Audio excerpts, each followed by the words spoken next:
Hour daily habits, మన రోజువారీ అలవాట్లు. ఫ్రెండ్స్, అందరికీ శుభదినం. ఫ్రెండ్స్, మనమందరం మరికొద్ది రోజులలో ఈ 2025వ సంవత్సరంకు వీడ్కోలు చెప్పి 2026వ సంవత్సరంకు స్వాగతం పలుకుతాం. అంతేకాదు, కొత్త సంవత్సరంలో కొత్త ఉత్సాహంతో అనేక రెజల్యూషన్స్ తీర్మానాలు తీసుకుంటాం. వాటి ఆచరణకు అంతే ఉత్సాహంతో పూనుకుంటాం. మొదటి వారంలో ఈ ఆచరణ శక్తివంతమైన దీక్షతో చేస్తాం. కొద్ది రోజుల తర్వాత క్రమేపీ ఈ ఉత్సాహం తగ్గి చాలామంది మనలో ఈ తీర్మానాలని విస్మరించి సాధారణ జనస్రవంతిలో కలిసిపోతాం. కానీ ఈ 2026వ సంవత్సరంలో అట్లా జరగకుండా ఉండాలని, ఎక్కడ మనం ఈ తీర్మానాల నుండి దూరం అవుతున్నామన్నది మరింత క్షుణ్ణంగా విశ్లేషించాలి అన్నదే ఈ ప్రయత్నం. మనలో చాలామంది సంవత్సరం మొదలు నుండి పెద్ద పెద్ద విజయాలు ఈ సంవత్సరం ఎలాగైనా సాధించాలని బలమైన కోరికతో సంవత్సరాన్ని మొదలు పెడతారు. వీటికి కావలసిన పెద్ద పెద్ద నిర్ణయాలు కూడా తీసుకోవాలని ప్రణాళిక చేస్తారు. కానీ నిజమేమిటంటే, పెద్ద పెద్ద విజయాలు సాధించడానికి పెద్ద పెద్ద వ్యవహారాలు చేపట్టనవసరం లేదు. అలాగే పెద్ద పెద్ద నిర్ణయాలు కూడా అవసరం లేదు. రోజువారీ చిన్న చిన్న చర్యలు లేదా ప్రయత్నాలు క్రమబద్ధంగా చెయ్యాలి. ఈ రోజువారీ చిన్న చిన్న చర్యలే రోజులు గడిచినప్పటికీ పెద్ద పెద్ద విజయాలుగా మారతాయి. ఈ విషయం గమనించక చాలామంది మనలో వారికి కావలసిన విజయం కోసం అనవసర తాపత్రయపడుతూ నిజంగా చేయవలసిన పనులకు దూరం అవుతున్నారు. దీనివల్ల వారి కలలు, కోరికలు కలలుగా, కోరికలుగా మిగిలిపోతున్నాయి. అసలు పెద్ద పెద్ద విజయాలకు కావలసిన నిత్యకృత్యాలు ఎలా ఉండాలి అన్నది ఇక్కడ మాట్లాడుకుందాం. మొట్టమొదట మనం మన తెల్లవారి సమయాన్ని సద్వినియోగం చేసుకోవాలి. ఉదయం అన్నది మీ ఆనందకరమైన జీవితానికి పునాది. ఇది మిమ్మల్ని మీరు తయారు చేసుకునే సమయం, మీకోసం మీరు వినియోగించుకునే సమయం. అందుచే ఒక నానుడు ఉంది: మీరు మీ ఉదయాన్ని గెలిస్తే మీరు మీ మిగతా రోజును గెలిచినట్టుకేనని. మీ శుభ ఉదయం మీరు నియంత్రించేటట్లు ఉండాలి. అంతేగాని మీ మొబైల్ ఫోను లేదా వేరే అవరోధాలు ఏమైనా నియంత్రించేటట్లు ఉండరాదు. అందుచే మన పెద్దవారు బ్రహ్మముహూర్తంలో మేలుకోమంటారు. ఈ బ్రహ్మముహూర్తంలో ఎవరైతే లేవగలరో వారు వారి యొక్క కంఫర్ట్ని, సౌకర్యాన్ని, సుఖాన్ని జయించుతారు. ప్రపంచమంతా నిద్రపోతున్న సమయంలో వీరు డిస్కంఫర్ట్, అసౌకర్యాన్ని ఎన్నుకొని జీవితంలో అనుకున్నవి సాధించుకోవాలి అని అనుకుంటారు. చాలామంది మనలో డిస్కంఫర్ట్ అనగానే భయపడతారు. కానీ నిజమేమిటంటే, డిస్కంఫర్ట్ దగ్గరే మనిషి ఎదుగుదల మొదలవుతుంది. అందువలన మన రోజువారీ అలవాట్లలో ఉదయం లేవడం అన్నది మొదటిది. బ్రహ్మముహూర్తం లేదా వేకుజాము అనగానే మొదటి రోజు నుంచే మనం శరీరాన్ని ఒత్తిడి చేయనవసరం లేదు. మనం మొదట్లో నిత్యం లేచే ప్రస్తుత సమయానికి ఒక పావుగంట లేదా అరగంట సమయం ముందుగా లేచి క్రమేపీ శరీరాన్ని, మనసుని అలవాటు చేయాలి. ఒక్కటి మాత్రం సత్యం: ఎవరైతే ఈ వేకుజాము నిద్రలేచి సమయాన్ని అర్థవంతంగా ఉపయోగిస్తారో వారు జీవితంలో అనుకున్నవి సాధించుకొని నిజమైన స్వేచ్ఛ అంటే ఏమిటో చవిచూస్తారు. అయితే ఉదయాన్నే సమయాన్ని ఎలా అర్థవంతంగా ఉపయోగించాలి అన్నది ప్రశ్న. మనకి ముఖ్యమైన వాటిలో ఆరోగ్యం ఒకటి. అందువలన లేవగానే శరీరాన్ని హైడ్రేషన్ చేయాలి. పుష్కలంగా మంచినీరు తాగాలి. తేలికపాటి ఎక్సర్సైజెస్ ఒక పావుగంట లేదా 20 నిమిషాల పాటు చేయాలి. ఒక 10 నిమిషాలు ధ్యానం లేదా యోగా చేయాలి. దీనివల్ల శరీరంకు బద్ధకం వదిలి శక్తి వస్తుంది. చాలామందికి అనిపించవచ్చు, ఇవి తెలిసిన విషయాలే కదా అని. తెలిసిన విషయాలే, కానీ తరచూ మనం స్కిప్ చేస్తుంటాం. నిజానికి ఒక వారంలో సుమారు 4 గంటల ఎక్సర్సైజ్ కంటే రోజువారీ 20 నిమిషాల తేలికపాటి ఎక్సర్సైజెస్ ఎంతో మేలు చేస్తాయి. వివిధ రంగాల్లో అనేక మంది విజేతలు జిమ్కెళ్ళి బరువులెత్తరు. క్రమం తప్పకుండా రోజువారీ ఒక 30 నిమిషాల పాటు ఇంట్లోనే వ్యాయామం చేసి పరిపూర్ణ ఆరోగ్యంతో తమ పనులు చేసుకుంటూ ఉంటారు. మన రోజువారీ చర్యల్లో గ్రాటిట్యూడ్ అపారమైన ప్రాముఖ్యత కలిగి ఉన్నది. మనం నిత్యం 10 నిమిషాల పాటు వ్రాసే ఈ గ్రాటిట్యూడ్ జర్నల్ ఎంతో పాజిటివిటీని మనకు అందిస్తుంది. ఈ గ్రాటిట్యూడ్ జర్నల్ ద్వారా మనం మన జీవితంలో జరిగిన అనేక శుభగడియలను నెమరువేసుకుంటాం. ఎంతో ఆనందాన్ని చవిచూస్తాం. దీనివల్ల హ్యాపీ హార్మోన్ డోపామైన్ రిలీజ్ అవుతుంది. అందుచే మరింత ఉత్సాహం మనకు అందుతుంది. అయితే ఎవరికి వారికి సంబంధించిన వృత్తిలో ఎక్సలెన్స్, శ్రేష్టత సాధించాలి అంటే రోజువారీ ఏం చేయాలన్నది మరో ప్రశ్న. మనలో ప్రతి ఒక్కరూ సంవత్సరం మొదట్లోనే ఈ సంవత్సరంకి నేను ఏ గమ్యాన్ని అందుకోవాలి, దానికి ఏమి చెయ్యాలి అన్న గోల్ నిర్ణయించుకుంటారు. దానికి సంబంధించిన ప్రయత్నాలు కూడా మొదలు పెడతారు. ఇక్కడ గోల్స్ అనగానే రకరకాలుగా ఉంటాయి. హెల్త్ సంబంధించిన విషయంలో హెల్త్ గోల్సు, ఫైనాన్స్ సంబంధించిన విషయంలో ఫైనాన్షియల్ గోల్సు, వృత్తికి సంబంధించిన విషయంలో ప్రొఫెషనల్ గోల్సు, ఇలా రకరకాలు. ఇక్కడ పెద్ద సంఖ్యలో చేసే తప్పిదం ఏమిటంటే, ఎక్కువ మంది మనహా అంటే కేవలం మనసులోనే ఈ గోల్స్‌ని నిర్ణయించుకుంటారు. వాటిని కాగితం మీద పెట్టే ప్రయత్నం చాలా తక్కువ మంది చేస్తారు. ఇక్కడ నియమం ఏమిటంటే, మీకు సంబంధించిన ఏ రకమైన గోల్ అయినా నెరవేరాలి అంటే అది తప్పనిసరిగా పేపర్ మీద పెట్టాలి. వీలైతే గోల్ బుక్‌గా రాసుకోవాలి. సమగ్రంగా మీ గోల్స్ చూడాలన్నా వేరు వేరు గోల్స్ చార్ట్స్ లేదా గోల్ బోర్డ్స్ తయారు చేసుకోవాలి. వేరు వేరు రకాల గోల్స్‌కి వేరు వేరు నిర్ణయాలు మరియు వాటికి తగ్గ యాక్షన్ ప్లాన్స్, వాటిని చేరుకునే డెడ్‌లైన్స్ రాసుకోవాలి. ఈ డెడ్‌లైన్స్ చేరుకోవడానికి ఈ నెల, ఈ వారం మరియు ఈ రోజు చేయవలసిన టాస్క్స్, యాక్టివిటీస్ మీద క్లారిటీ ఉండాలి. మరపు రాకుండా ఉండడానికి ఈ టాస్క్స్‌ని, గోల్స్‌ని చిన్న చిన్న కార్డ్స్ మీద రాసుకోవాలి. వీటినే గోల్ కార్డ్స్ అంటారు. ఇక్కడ ఉదాహరణగా కొన్ని మోడల్ గోల్ కార్డ్స్ చూపించడం జరిగింది. మనకి హెల్త్ మీద కావాలంటే హెల్త్ గోల్ కార్డ్‌గా రాసుకోవచ్చు. రిలేషన్‌షిప్ మీద కావాలంటే రిలేషన్‌షిప్ గోల్ కార్డ్‌గా రాసుకోవచ్చు. కెరియర్ మీద కావాలంటే కెరియర్ గోల్ కార్డ్‌గా మనం రాసుకోవచ్చు. అయితే ఇక్కడ ఈ మై క్యారియర్ గోల్డ్ కార్డ్ విషయంలో I will be entrepreneur with a team of 99 members earning rupees 1,00,000 per month from 1/1/2026 అని ఈ వ్యక్తి రాసుకున్నారు. ఎప్పుడు రాశారు? ఆయన 1/1/2025న రాశారు. ఏమిటని రాశారు? ఆయన 1/1/2026 సంవత్సరం నాటికి ఆయన టీంలో 99 మెంబర్స్‌తో ఒక ₹1,00,000 ఆర్జనకి నేను సంసిద్ధం అవుతాను అని రాశారనమాట. అది ఆయన ఎలాగా ఆ ప్రయత్నాల నుండి నిజ రూపానికి తెచ్చారు అన్నది ఇక్కడ మీకు చూపిస్తున్నాను. ఆయన నాకు నవంబర్ 15న ఒక పోస్టర్ పెట్టారు. ఆ పోస్టర్‌లో ఆయన 81 మంది టీమ్‌ని తయారు చేసినట్టుగా ఆయన ఆ విజయ సంకేతంతో పోస్టర్ పెట్టారు. దాని తర్వాత నిన్న ఆయన నుండి నేను 99 మెంబర్స్‌ని అచీవ్ అయ్యాను అని మరొక పోస్టరు ఆల్రెడీ నిన్న పెట్టారు.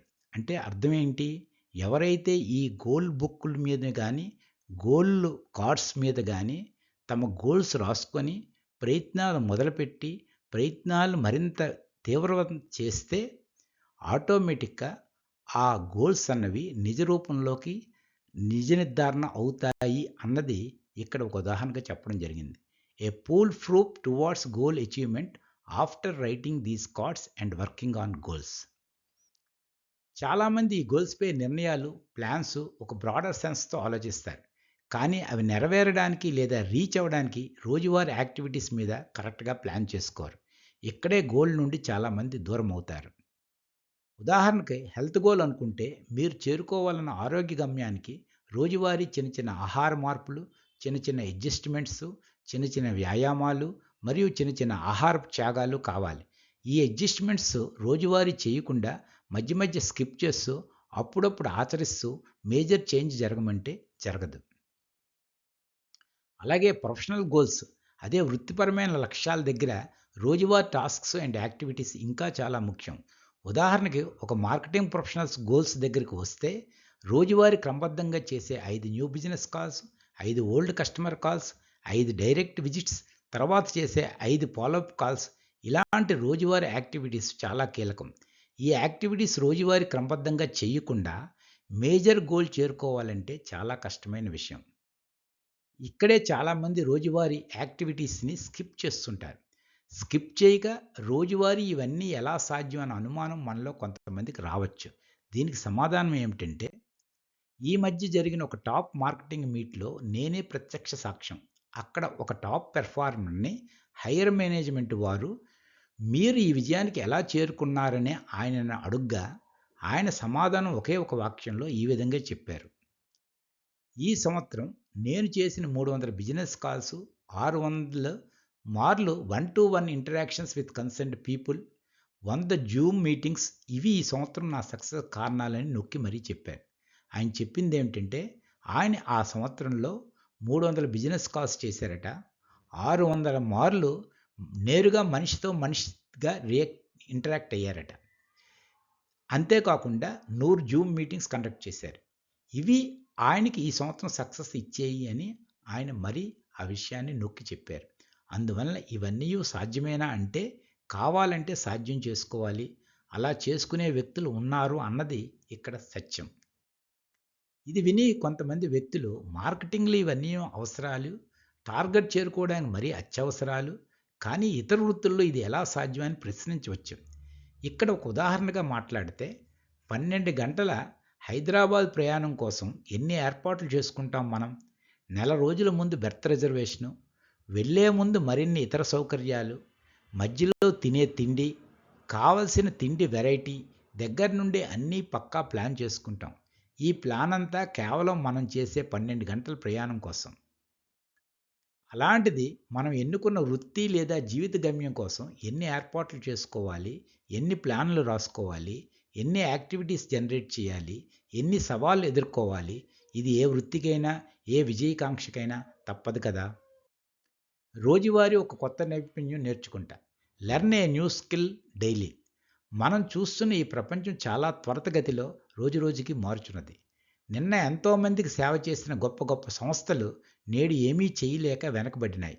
నిన్న నీ దగ్గర ఉన్న ఒక విద్య ఈ రోజుకి పనికిరాకుండా పోతున్నది.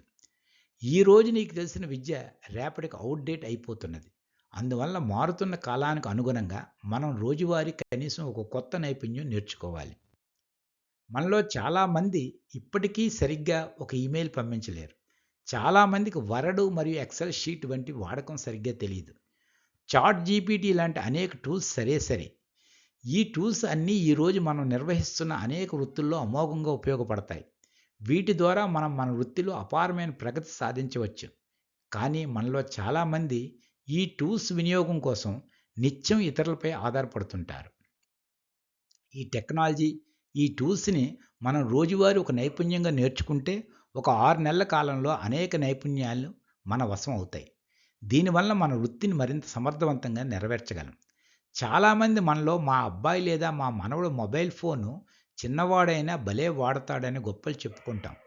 కానీ అదే టెక్నాలజీ గానీ, స్కిల్ గానీ మనం నేర్చుకుంటే మన వృత్తిలో అనేక అద్భుతాలు చేయగలం.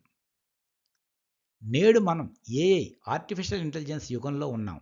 చిన్న చిన్న టెక్నాలజీస్ వాడకం మరియు యాప్స్ వాడకం మనం నేర్చుకోని ఎడల కొంతకాలానికి అవుట్‌డేట్‌గా అయిపోతాం.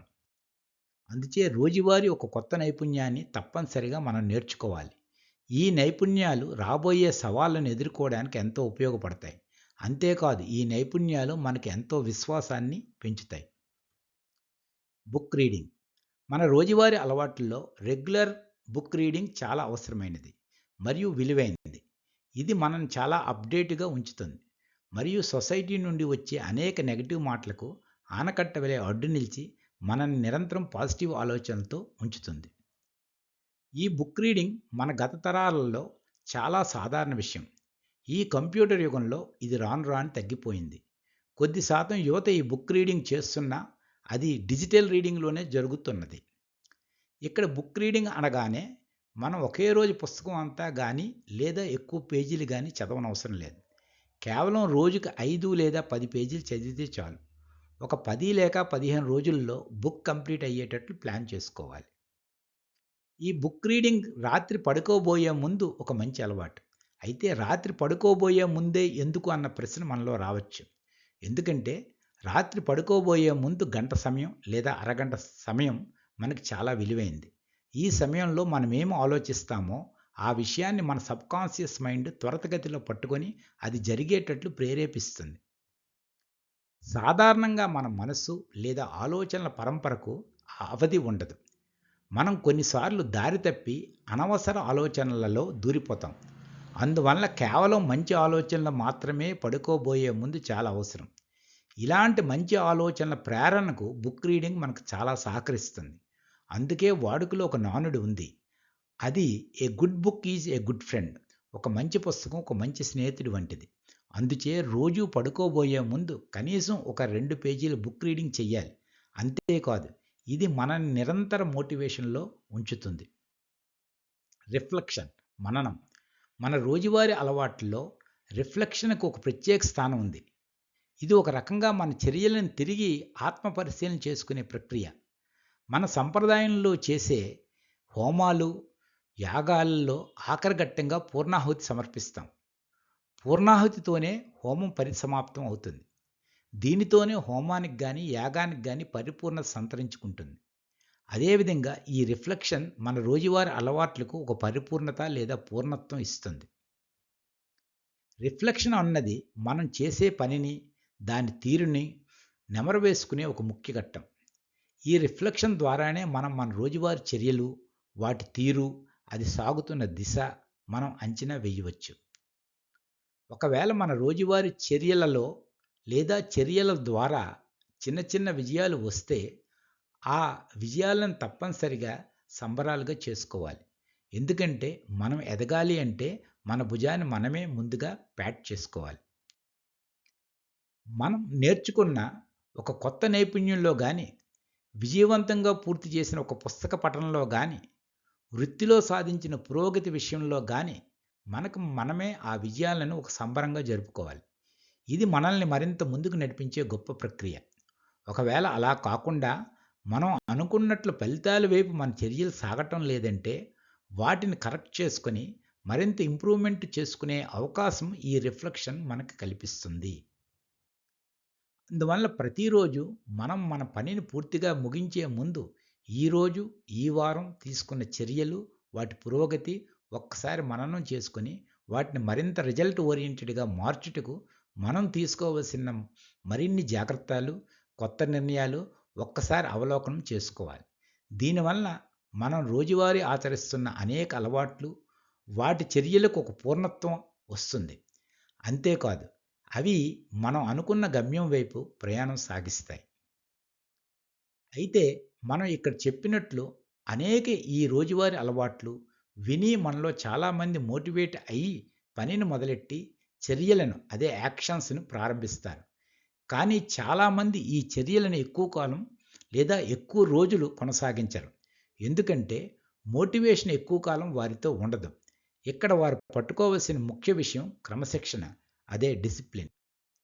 క్రమశిక్షణతో నిత్యం చిన్న చిన్న పనులు చేపట్టిన వారు ఎలాంటి మోటివేషన్ లేకుండానే పనులు సాగిస్తూ విజయాలను సొంతం చేసుకుంటారు. ఈ క్రమశిక్షణ తెల్లవారి మనని గడియారం గంట నొక్కేయకుండా టక్కున నిద్ర లేపుతుంది. అంతేకాదు, శరీరం సుఖాన్ని కోరుతుంటే ఈ క్రమశిక్షణ మనని కార్యం లేదా పని వైపు మార్గం చూపుతుంది. క్రమశిక్షణ మన గోల్స్‌కి మరియు అచీవ్‌మెంట్స్‌కి మధ్య ఒక వారధి, అదే బ్రిడ్జ్ వంటిది. అందువలన ఒక పనికి కార్యాచరణ, ప్లాన్ ఎంత ముఖ్యమో, అనుకున్న ప్లాన్ అనుకున్నట్టు మనం యాక్షన్‌లో చేసి చూపించాలి అంటే క్రమశిక్షణ, డిసిప్లిన్ అంతే ముఖ్యం. డిసిప్లిన్ కొరవడితే మీ ప్లాన్ పక్కకు వెళ్ళిపోయే అవకాశం ఉంది. క్రమశిక్షణతో రోజువారీ చర్యలు ఆచరిస్తున్న వ్యక్తులకు మరో సవాలు అవి నిరంతరం కొనసాగించడం. చాలామంది మనలో పనిని ఉత్సాహంతో మొదలెట్టి కొద్ది రోజులకు ఫలితాలు ఆశాజనకంగా లేకపోవచ్చే పనిని కొనసాగించరు లేదా కొనసాగించడానికి ఇష్టపడరు. ఇక్కడే కన్సిస్టెన్సీ లేదా స్థిరత్వం అన్నది అవసరపడుతుంది. చాలా వ్యవహారాలు వెనువెంటనే ఫలితాలు ఇవ్వవు. మన ప్రతి లక్ష్యానికి ఒక బ్రేక్ ఈవెన్ పాయింట్ ఉంటుంది. అంతవరకు మన చర్యలు కొనసాగించవలసినదే. ఇక్కడ ఎలాంటి షార్ట్ కట్ మెథడు ఉండదు. మనం బ్యాంబూ పంట గురించి తెలుసుకుంటే, వెదురు విషయంలో మొక్క నాటిన 4 లేదా 5 సంవత్సరాల వరకు ఎలాంటి ఎదుగుదల పైకి కనబడదు. కానీ మొక్క కింది భాగంలో సంవత్సరానికి దుంప, దీనినే రైజోమ్ అంటారు, పెరుగుతూ ఉంటుంది. కింది భాగంలో దుంప ఎంత బలంగా పెరిగితే రాబోయే సంవత్సరాల్లో వెదురు అంత బలంగా బయటకు వస్తుంది.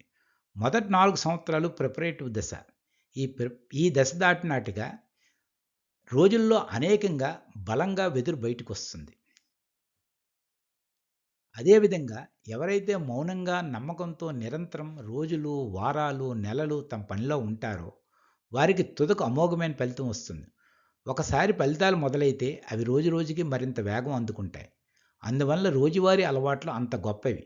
అవి చిన్న చిన్నవిగా ఉంటాయి, మౌనంగా ఉంటాయి, వాటికి ఉనికి ఉందా లేదా అన్నట్టు ఉంటాయి. కానీ కొన్ని రోజులకు అవి పెద్ద పెద్ద ఫలితాలను అందించి అవి ఆచరించిన వ్యక్తులకు పరివర్తన, ట్రాన్స్ఫార్మేషన్ వైపు నడిపిస్తాయి. అందువలన ఈ రోజువారీ అలవాట్లను తక్కువ చేసి చూడరాదు. చులకన చేసి అంతకన్నా చూడరాదు. ఇవి మీ అంతిమ విజయానికి రోజువారీ సోపానాలు, స్టెప్స్. నిరంతరం ఆచరించే వ్యక్తులకు ఇవి రోజువారీ సుప్రభాతాలు. అంతేకాదు, ఇవి వారిని మంచి స్థానంలో నిలబెడతాయి. Friends, all the best. మీ కోచ్ రాఘవేంద్ర.